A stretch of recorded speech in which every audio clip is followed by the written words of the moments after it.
So last month, my cousin Jared announced at family dinner that he had joined a competitive origami league. He said it like he'd been drafted for the NBA, but instead of sneakers and sweatbands, he was sporting a shirt patterned with little cranes and an apron covered in creases. We were all a little surprised, since the last time Jared tried to fold anything, he turned a napkin into what looked like a crumpled receipt from Taco Bell.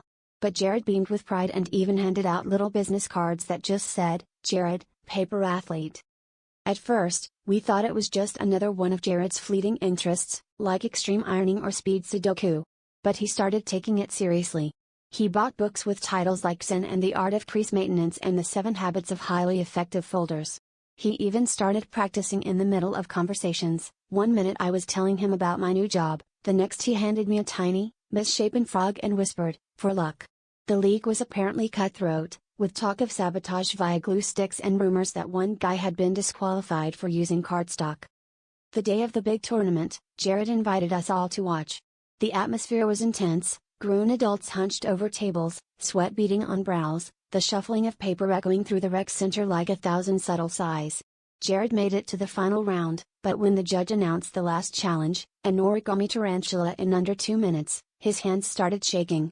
He tried to fold, but his corners were off and his creases were crooked.